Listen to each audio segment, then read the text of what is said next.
자, 오늘 아침에는 예수님이 어떻게 설교를 하셨는가 이 부분에 대해서 좀 얘기를 하려고 하는데요. 여러분들이 하나님이 어떤 분인지 잘 모르잖아요. 근데 성경을 읽어가지고 하나님 이런 분이라 해도 잘 못 알아듣는 분이 많고 정말 너무나 심오하고 또 때로 너무 애매모호하고 잡히지 않고 만나지지 않는 그 하나님이 늘 나의 하나님은 되어 있지 않고 늘 너무나 먼 곳에 계시는 하나님, 그래서 너무나 막연한 하나님이기 때문에 어떻게 보면 우리의 신앙도 변화가 일어나지 않고 막연한 신앙을 하고 있는지 모릅니다.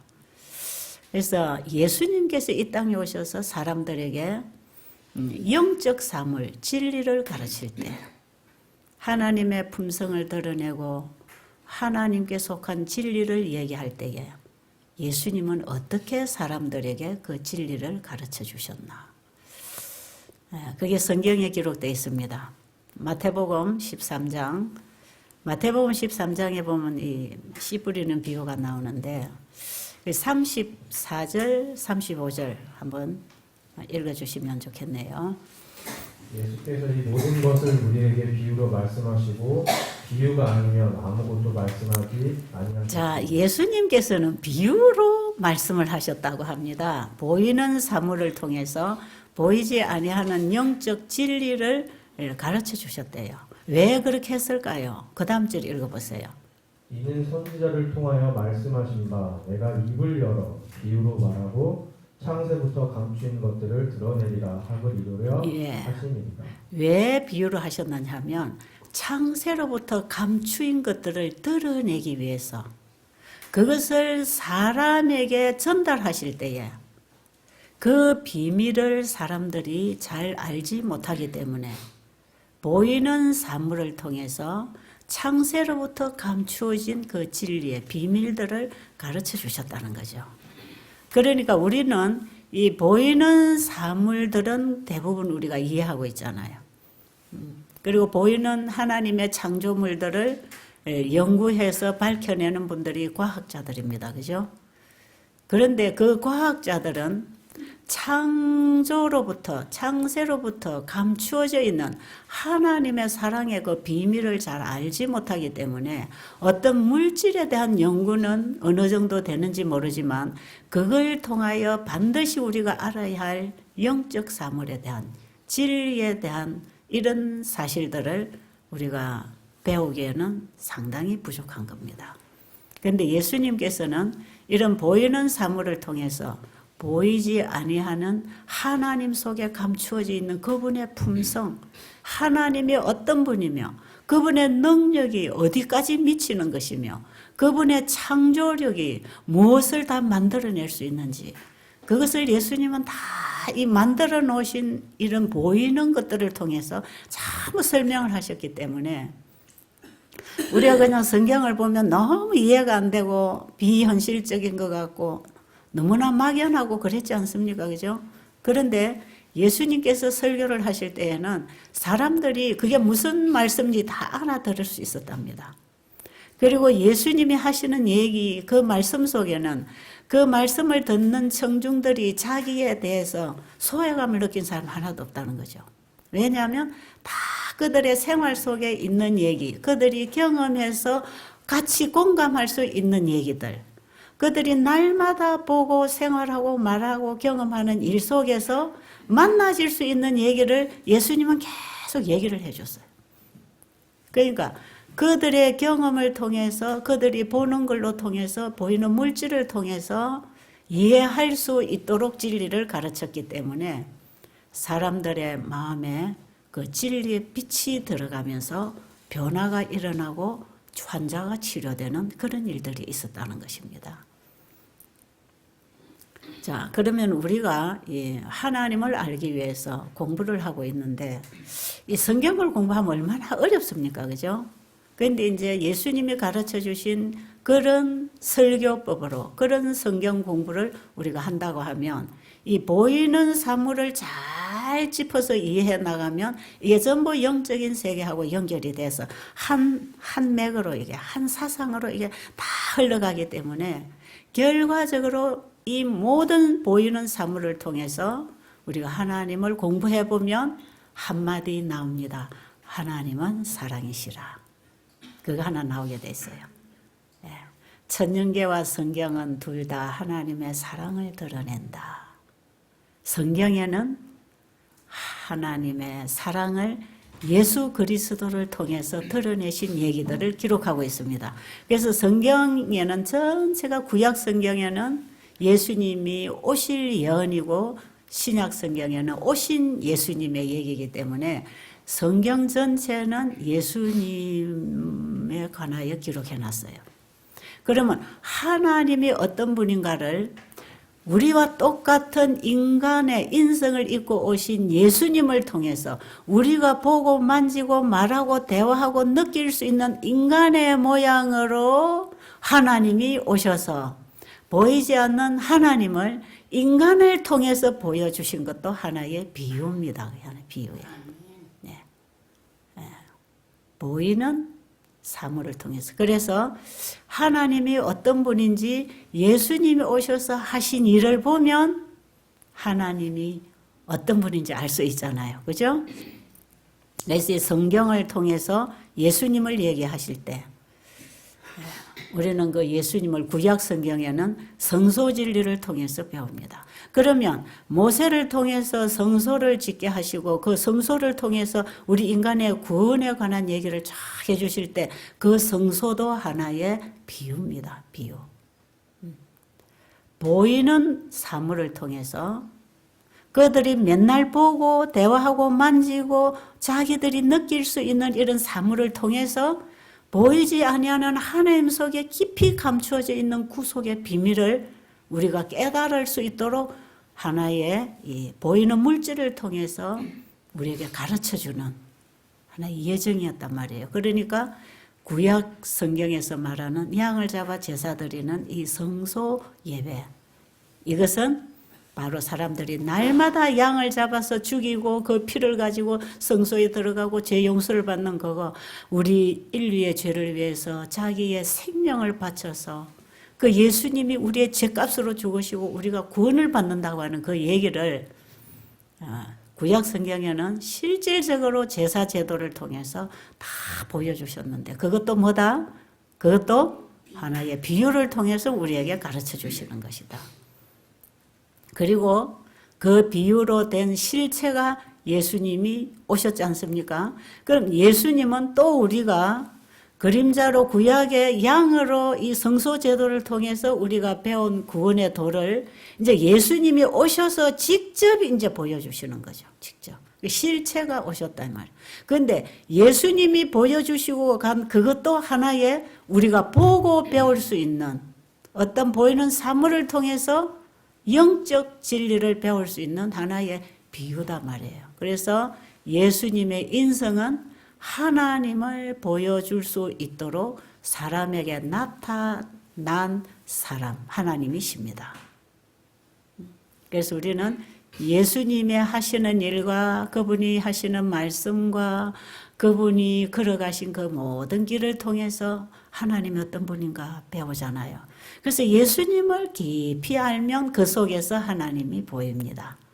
왜냐하면 예수님은 하나님의 깊은, 하나님의 마음 깊은 지성소 가장 깊은 곳에서 하나님과 함께 계셨던 독생하신 아들로서 이 땅에 아버지의 품성, 아버지의 영광을 드러내기 위해서 사람으로 오셨단 말이죠. 그래서 우리가 예수님의 생애를 잘 배우는 것은 하나님을 잘 배우는 것입니다. 자, 그런데 이 천년계를 통해서도 하나님의 사랑을 드러내고 있다 할 때에, 그럼 우리는 천년계를 통해서도 배울 공과가 엄청나게 많다는 것입니다. 그래서 예수님은 주로 비유를 전부 비유를 뭡니까? 죄인의 죄를 탕감해주는 비유, 잃어버린 은전, 탕자의 비유, 보화를 발견한 농부의 비유, 진주장사 비유, 검을 던지는 비유, 씨를 뿌리는 비유, 가라지 비유, 참 예수님이 마태복음, 마태, 마가, 누가, 요한복음에서 이 제자들이 예수님 하신 일을 기록하는 거 보면 다 비유로 가르치고 참 비유로 가르쳤어요. 그 비유 속에는요, 놀라운 진리가 드러나고 있다는 거죠. 그래서 지금 우리는 하나님을 그냥 막연하게 이렇게 생각으로 믿는 게 아니고요. 우리가 보이는 사물 속에서, 일상생활 속에서, 내 경험 속에서 그 하나님을 더듬고 만나고 만지고 깨닫고 배워가는 것이에요. 그래서 우리의 구원에 이르는 이 구속의 경륜은요, 우리의 삶 속에서 그냥 막연한 이론적인 지식도 아니고 남이 전달해 주는 걸 배워서 알 수 있는 분도 아니에요. 그분은 우리의 삶 속에서 직접 만나고 경험해서 알아가는 그 알미 영생이라고 합니다. 요한복음 17장 3절에 보면. 그런데 그 하나님을 아는 지식이 멀리 있지 않다 이 말이죠. 그래서 이제 우리가 고린도전서 15장 보면 거기 보면 부활에 대한 말씀 기록되어 있잖아요. 우리가 죽었다가 다시 한번 부활한다. 이것도 씨를 땅에다가 심을 때에 씨에 알갱이가 들어갔는데 그 알갱이 속에 생명이라고 하는, 씨라고 하는 생명이 있으니까 알갱이는 땅 속에서 다 썩어 없어지지만 그 속에 있는 씨가 다시 그 나무를 가지고 나와서 그 열매를 맺는 것처럼 우리가 이렇게 육으로는 밀알의 알갱이처럼 땅으로 들어가면 썩어서 없어지겠지만 우리가 예수님, 하나님의 말씀이시라고 할 때 그 말씀이신 예수님을 내 마음에 받아들여서 그분을 아는 지식 가운데서 자라고 살아가다가 우리가 죽으면 이 몸뚱이는 다 흙으로 돌아가지만 그 예수 안에 있는 그 생명으로 말미암아 우리가 다시 썩지 아니할 몸으로, 신령한 몸으로 부활을 한다고 되어 있단 말이에요. 이 놀라운 구원에 관한, 우리의 부활에 관한 이 복음 진리가 전부 보이는 사물을 통해서 전부 다 설명되고 있습니다. 그러니까 여러분 성경을 어렵게 연구를 해서 공부를 해야 될 필요도 있죠. 그러나 그것이 내 경험에서 만나지지 않는 연구는 내 연구가, 내 경험이, 내 지식이 안 돼요. 우리가 날마다 책을 읽어서 가르치고 책에서 배운 거, 학교에서 공부해서 배운 거 나가서 설교하고 가르쳐도 그 내 것이 하나도 안 되기 때문에 내 가슴에 뜨거운 사랑도 어떤 능력도 어떤 파워가 안 나가는 거죠. 그런데 복음 자체는 능력이고 그 자체는 사랑이고 생명이기 때문에 이걸 내가 가슴에서 딱 깨달아지고 만나졌다 하면 그때부터 이게 나가기 시작합니다. 그래서 복음은 만난 자가 전하게 되어 있는 거예요. 아직 내가 복음 전할 마음도 없고 예수님 누군지도 모르고 이건 아직까지도 그 예수님을 잘 몰라서 그런 거죠. 그런데 예수님께서 이 비유로 말씀하신 비유 중에 우리의 구원 문제와 가장 직접적인 관계를 가지고 아주 적나라하게 풀어주는 얘기가 그게 씨 뿌리는 비유입니다. 씨는 하나님의 말씀이요. 누가복음 8장 11절에 보면 씨는 하나님의 말씀이요. 씨가 땅에 들어가면 처음에는 싹이요. 나중에는 나무가 나오고 나중에 열매가 맺히고 나중에 결실하듯이 자라는 과정을 얘기하고 있잖아요. 그러면 그 씨가 하나님의 말씀이다 할 때에 우리가 지금 가지고 있는 성경이 하나님의 말씀입니다. 여러분이 가지고 다니시는, 교회 다니실 때 들고 다니고 읽고 배우는 그 성경에 기록된 내용은 사람의 말이 아니고 하나님의 말씀을 기록해 놓은 하나님의 말씀이에요. 그러면 보세요. 이 하나님의 말씀이 씨앗이라고 할 때에 씨앗이 어떤 건지를 알아야 되잖아요. 그렇죠? 여러분, 씨앗을 여러분 이런 책상 위에나 그릇에 담아 놓으면 그 씨앗에 구실을 합니까? 못합니까? 어때요? 여러분 씨 뿌려 보신 분 여기 계십니까? 농사 지어 보신 분 계시나요? 농사 지어 보지 않아도 이걸 우리가 다 알고 있는 겁니다. 그죠? 예, 농사 안 지어도 다 보면 알잖아요. 농부들이 어떻게 씨를 뿌려서 추수를 해서 우리에게 양식을 주는지 이거 다 알고 있는 너무나 편만하게 우리가 만나고 경험하고 알 수 있는 교과서들을 다 풀어놨잖아요. 그런데 하나님의 말씀이 씨앗이라고 하는 비유를 가지고 예수님이 설명을 하실 때 그런 거 씨앗이 하는 일이 뭔가? 실물교훈이라는 책에 보면 예수님이 이 씨 뿌리는 비유에 대해서 말씀해 놓은 내용을 보면 이런 내용이 있습니다. 씨에는 생명이 있고 땅에는 능력이 있다. 자, 씨에는 생명이 있고 땅에는 능력이 있다. 그러나 이 두 가지가 만나져서 작용을 하는 데는 하나님의 능력이 필요하다. 자, 씨에게 생명을 주신 분도 하나님이시고 그 땅이 씨를 받아서 씨앗을 일으키게 하는 모든 작용을 할 수 있는 그 모든 것을 땅 속에 흙 속에 넣어두신 분도 하나님이시고 그래서 씨가 땅하고 만나게 되면 이 놀라운 역사가 일어나는 거죠. 그 기적이 일어나는 겁니다. 그런데 씨앗과 흙이 만나서 이것이 나무가 나와서 열매를 맺고 또다시 추수하게 되는 이 과정은 하나님의 능력이 와야 되는 것이다. 하나님의 초능력이 이 씨앗과 땅 속에 역사할 때 하나님의 초능력이 역사를 하지만 씨 혼자서 일할 수 없고 땅 혼자서 일할 수 없다 이 말이죠. 그렇죠? 땅에 씨를 안 넣는데 어떻게 나무가 나올 것이며 씨앗이 땅 속에 안 들어갔는데 어떻게 자랄 수 있을 것입니까? 불가능이죠. 그래서 씨앗과 땅이 필요하지만 그것을 발화시켜서 뿌리를 내리고 순이 나게 하고 열매를 맺고 자라게 하시는 분은 이것에게 생명을 주신 능력을 주신 하나님이 하시는 것이라. 여러분 이 부분에 있어서 명확하게 이해해 주시기 바랍니다. 그러면요 이 성경 말씀이 전부 이해되게 되어 있습니다. 저는 이 창세기 1장에서 하나님의 말씀이 이 만물을 창조해냈다고 하는 이 창조력을 깨달으면서 성경이 다 이제 풀리기 시작했거든요.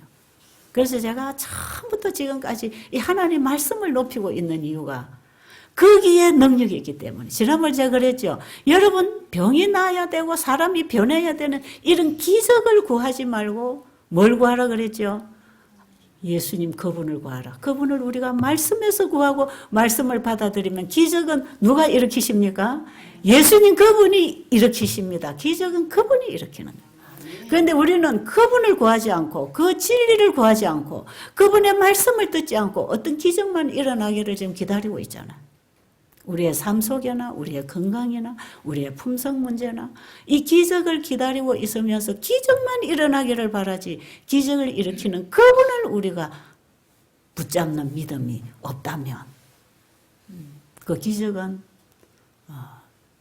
하나님은 일으키시지 않으시고 사탄이 갖다 줄 수도 있단 말이에요. 옛날에 유대인들이 예수님에게 자꾸 기적을 보여달래. 그들이 예수 그리스도를 구하지 아니하고 그 나라와 의를 구하지 아니하고 자꾸 땅에 어떤 기적만 일으켜서 뭔가 좀 대단한 역사를 보려고 하는 그런 신앙을 오늘날 우리도 하고 있지 않은지 모릅니다. 그런데 여러분 씨가 땅에 들어가서 그것이 싹이 나고 열매를 맺어서 많은 알갱이를 추수해내는 그거는 결과적으로 기적입니다. 그죠? 하나님만이 하실 수 있는 일이죠. 우리 인간은 불가능한 거 아니겠어요? 그런데 그것이 되려면 반드시 어떻게 되느냐? 씨하고 땅하고 만나야 된다. 그럼 여러분 우리가 정말 거듭나고 변화되고 하나님의 품성을 회복해서 우리가 영원히 아버지와 함께 살 수 있는 사람으로 재창조함을 받으려면 어떻게 해야 될까요? 에? 하나님의 말씀하고 내 마음이라고 하는 이 흙, 우리 인간은 흙이잖아요. 흙으로 만들어진 우리 마음이라고 하는 이 땅에 하나님의 말씀의 씨가 들어와야 됩니다. 아멘이 되세요. 여러분 이 부분에 여러분이 확 잡으시기 바랍니다. 그냥 듣고 지나가지 마세요. 제가 그냥 여러분에게 그냥 얘기하고 지나는 시간이 아니고 여러분들 이걸 딱 잡아서 여러분이 만약에 하나님 말씀이 믿음으로 여러분 마음에 딱 들어왔다면 거기서부터 변화가 일어납니다. 이 씨앗이 그릇에 담아놓으면 천년이 가도 그대로 있다가 말라 죽겠지만 이 씨앗이 땅 속에만 들어가면 생명의 작용이 일어나는 것처럼 하나님의 말씀이 우리의 마음에만 받아들여지면 우리의 마음밭에만 떨어져 심어지면 하나님의 말씀이 살았고 운동력이 있고 생명력이 있어서 우리의 영과 혼과 및 관절과 골수를 찔러 쪼개고 생각과 뜻을 감찰해서 우리를 바로 세워준다는 거죠. 아멘. 너희가 거듭나는 것은 썩어질 씨로 된 것이 아니에요. 그런데 우리가 거듭나는 것은 썩어질 씨로 된 것이 아니에요. 항상 있고 살아있는 하나님의 말씀으로 거듭난다는 것입니다. 여러분, 거듭난다는 경험이 얼마나 놀라운 기적인지 모릅니다. 여러분, 기적은 암이 낫는 게 기적이 아니고 우리 죄인의 마음이 거듭나서 하나님과 교통하고 공감하고 대화할 수 있는 하나님의 말씀에서 내가 공감할 수 있는 만남을 한다는 거, 그 새 마음을 받는다는 거, 이게 사실은 기적입니다. 그런데 이 기적은 뭘로 일으킨다? 하나님의 말씀이 기적을 일으키십니다. 하나님의 말씀이 만들어 놓은 게 이 세상 아닙니까? 여러분, 하나님이 말씀으로 이 만물을 창조하셨다는 거, 요한복음 1장에서 우리가 많이 얘기 들었잖아요. 태초에 말씀으로 계신 그분이 바로 말씀으로 창조하신 그분, 그 말씀이 육신을 입고 이 땅에 오신 분이 예수님이라. 그래서 그 말씀 속에 있는 신성의 능력이 사람을 만들어내서 사람의 모양으로 드러난 분이 예수님이라면 그 말씀의 신성이 우리의 마음의 육신으로 태어난 우리의 마음에 들어와서 우리의 마음을 하나님의 신성과 하나 되게 해준다면 그게 바로 기적이고 그게 구원입니다. 그게 죄로부터의 구원입니다. 여러분, 신앙을 우리가 너무나 피상적으로 하고 있었다는 거 여러분이 좀 깨달으시기를 바랍니다. 제가 이 진리를 알아가면 알아갈수록 어제 내가 알고 있던 것이 너무나 희미하고 너무나 부분적이었구나. 바로 이런 것이구나. 이것이 점점 확실해지는 거. 그래서 이 씨가 안에 들어가면요, 이것이 뿌리가 내리고 떡잎이 나고 줄기가 나면서 나중에 이게 나무가 어느 정도 이렇게 딱 생기고 꽃이 피고 열매가 맺기 시작하면요, 아, 이 씨가 무슨 씨가 들어갔구나, 그게 표가 나지요. 그렇죠? 만약에 심은 씨가 밀알을 가지고 나오면 밀씨가 들어간 거고요. 보리 열매를 맺어 나오면 그게 보리씨가 들어간 겁니다. 우리의 품성, 우리의 삶의 삶과 우리의 품성의 열매가 하나님의 품성을 드러내고 있다면 우리는 예수님의 씨를 받은 것입니다.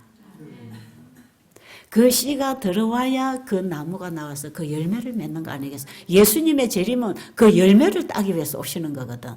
자기 닮은 백성을 자기 거라고 주장하기 위해서 예수님이 오신대요. 그 다음 우리가 예수님이 씨를 뿌린 그분이 하늘 성소에서 성령을 보내시고 이 비를 주고 햇빛을 주시고 계속 말씀으로 우리를 가르쳐서 이 열매를 딱 맺고 나면 그분이 열매 따라 오시는 게 이게 추수하는 거거든. 이 씨 뿌리는 비유는 예수님의 초림과 성소의 사역과 예수님의 재림을 포함하는 복음입니다. 이 씨 뿌리는 비유가요. 이게 굉장히 중요한 비유의 얘기입니다. 그러면 여러분, 추수하기 위해서 농부가 씨도 안 뿌려놓고 추수하러 가겠습니까? 그 예수님이 2000년 전에 이 땅에 오셔서 복음의 씨를 뿌려놨습니다. 그렇죠? 사랑의 씨, 진리의 씨를 예수님은 씨 뿌리는 농부로서 일하셨단 말이에요. 그래서 예수님께서 이 땅에 오셔서 뿌려놓은 그 씨, 그 제자들에게 또 뿌리도록 부탁하고 간 그 씨, 그리고 그분이 다 길렀잖아요. 제자들이 복음을 전하고 사람들의 마음이 복음을 받았지만 그 복음이 사람 속의 역사에서 품성으로 형성되도록 하시는 분은 누굽니까? 그거는 주님이 하시는 거죠. 조금 전에 제가 말씀드린 대로 씨앗 속에는 생명이 있고 흙에는 능력이 있지만 이것이 만나져야 결실할 수 있는 열매를 만들어내는 것처럼 예수님이 뿌리신 것이 복음의 씨를 받은 제자들이 자기들이 받고 나가서 뿌리는 일을 열심히 했습니다. 우리도 때를 얻든지 못 얻든지 그 씨를 뿌리는 일을 열심히 하라는 것입니다. 씨를 어디에다 뿌려요? 곡식의 씨는 땅에 뿌리지만 하나님의 말씀의 씨는 어디다 뿌리는 거죠? 우리의 마음에. 지금 저는 여러분에게 씨를 뿌리고 있는 겁니다. 여기서 복음을 전하는 사람들은 사람들의 마음속에 씨를 뿌리고 있는 것이에요. 그런데 이 씨를 하나님이 주신 말씀의 씨를 여러분들이 받아들이는 데는 여러분들의 마음의 믿음이 필요한 거라. 예? 그래서 이 씨를 뿌렸는데 어떤 씨는 길가에 떨어져서 새들이 쫙 먹어버리고 어떤 씨는 돌밭에 떨어져서 싹이 올라오다 말라버리고 어떤 씨는 가시덤불에 떨어져서 올라왔지만 질식하고 죽어버리고 어떤 씨는 옥토에 떨어져서 30배, 60배, 100배 결실을 했다. 이렇게. 씨는 똑같은 씨인데 그 말씀을 받아들이는 청중의 마음 상태에 따라서 이것이 받은 진리를 잃어버릴 수도 있고 진리대로 살다가 시들어질 수도 있고 진리를 받고 기뻐했지만 자라고 하는 바위 덩어리가 내 마음에 받쳐 있을 때는 이 진리가 뿌리를 내리지 못해서 결실을 못하는데 옥토 밭으로 비유된 이 청중은 자아가 밭도 다 딱딱한 밭도 갈아 뒤집고 잡초도 뽑아내고 그 다음에 이 자라고 하는 돌덩어리도 온전히 포기되고 그리고 씨를 받아서 씨가 자라는데 날마다 제초 작업을 해서 잘 씨가 자라도록 관리를 했고 그 다음에 이 씨가 자라는데 필요한 햇빛과 물을 끊임없이 온기를 받아서 자라도록 잘 기르는 것입니다. 우리가 하나님 말씀을 받고 감동받고 뜨겁고 깨달은 것으로 끝나는 게 아니고 이것이 자라서 열매를 맺어서 예수님 재림 때 예수님께 추수가 되어지도록 연걸어져서 익어져야 되는데 여기에 끊임없이 햇빛과 비가 와야 되는 것처럼 예수님 우리에게 뭘 주십니까? 햇빛 주시잖아요. 사랑의 빛 보내시고 성령의 물을 주시고 진리의 양식을 주셔서 그름을 주어서 계속 자라게 그분이 다 키워 놓으시고 나면 그분이 씨를 뿌리고 그분이 키워놓은 그 농사를 추수하기 위해서 예수님이 오시잖아요. 이게 농사 짓는 비유입니다. 자, 여러분 이렇게 간단하게 이 보이는 비유를 통해서 조금 여러분이 이해를 하고 나면 이전엔 우리가 땅에다가 씨를 심는다든지 산에 가서 나무를 보고 꽃을 보고 새소리를 듣고 땅에서 올라오는 잡초나 식물을 심었을 때에 씨가 나올 때 잡초가 같이 나와서 이걸 자꾸 농사를 망치려고 하는 이런 작용들을 우리가 농사를 통해서 보면서도 내가 얼마나 날마다 거듭나는 경험을 해도 날마다 나오는 잡초의 죄를 뽑아내야 되는지 날마다의 회개가 왜 필요한지 이런 걸 다 알게 돼 있다고.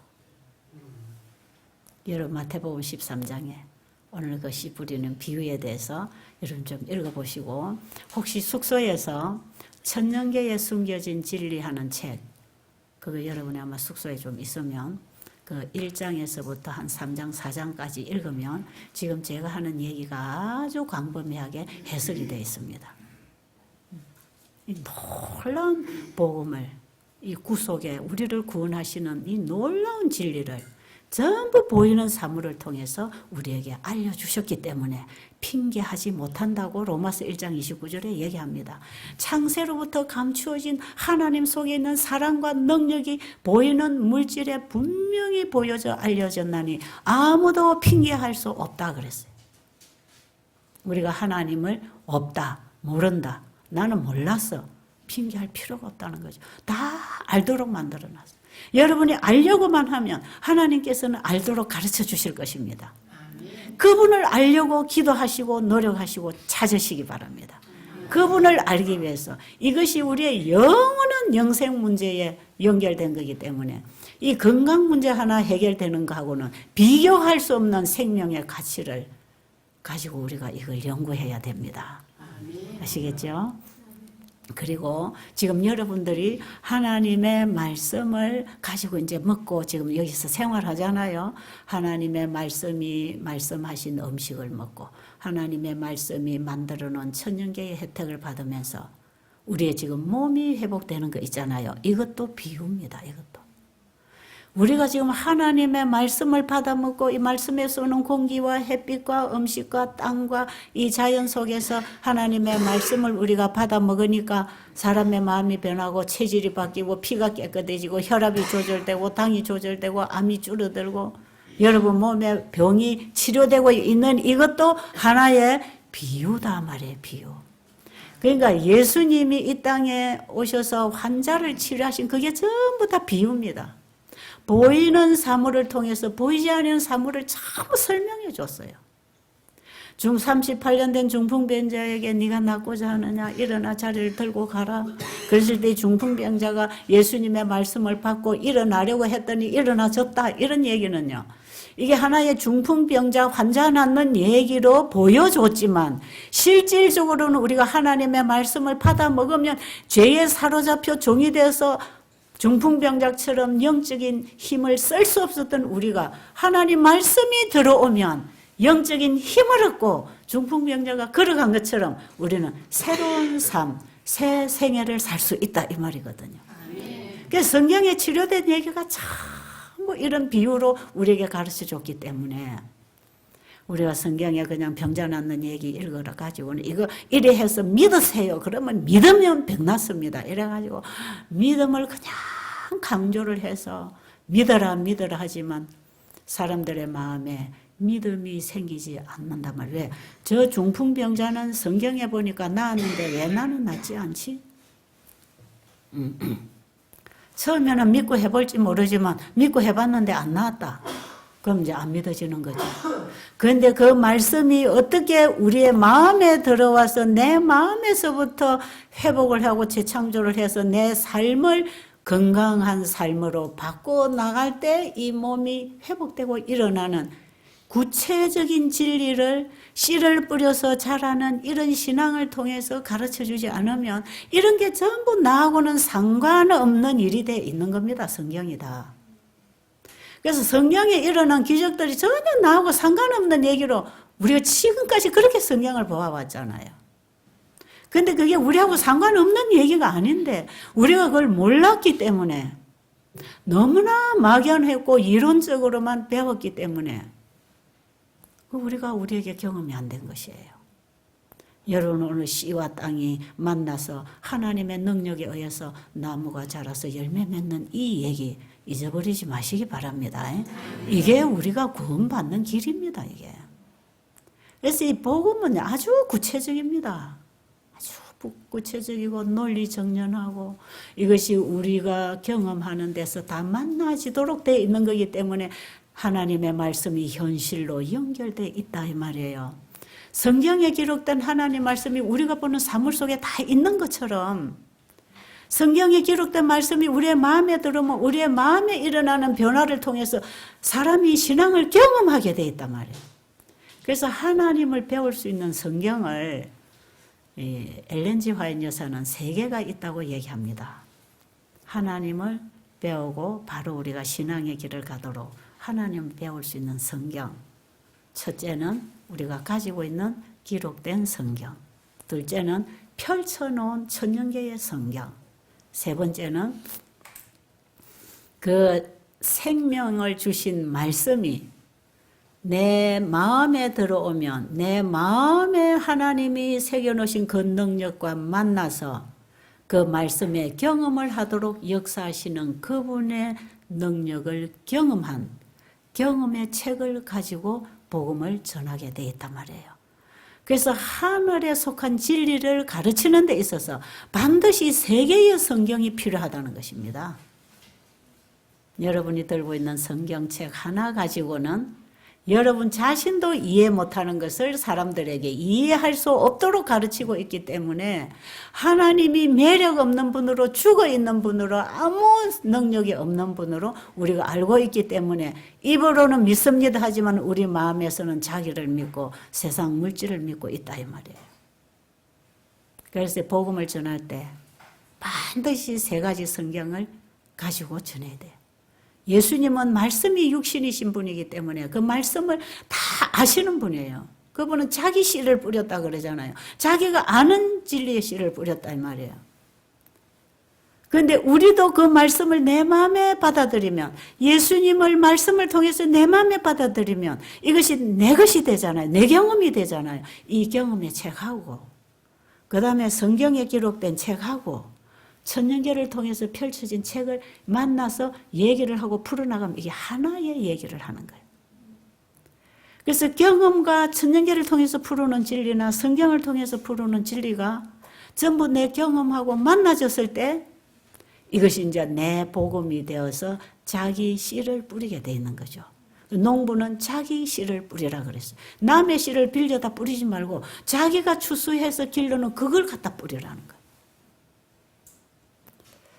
여러분 이런 얘기는 참 중요합니다. 우리가 일평생 교회를 다녀도 이런 부분에 대해서 생각도 안 하고 배우려고도 안 하고 알려고도 안 하고 그냥 남 따라 교회 다니는 횟수만 많이 보내가지고 나는 뭐 모태 신자니 나는 수십 년 믿으니 내가 수십 년 전도자 일을 했니 교회를 개척했니 봉사를 했니 하지만 개인적으로 하나님을 아는 경험이 그게 바로 영생입니다.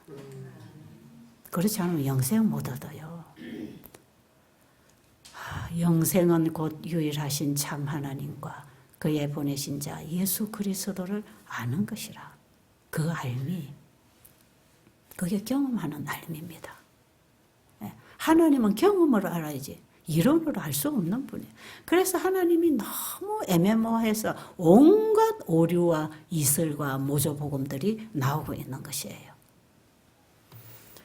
자, 오늘 여러분 뭔가 좀 깨달음이 왔습니까? 아, 이렇게 성경을 봐야 되겠구나.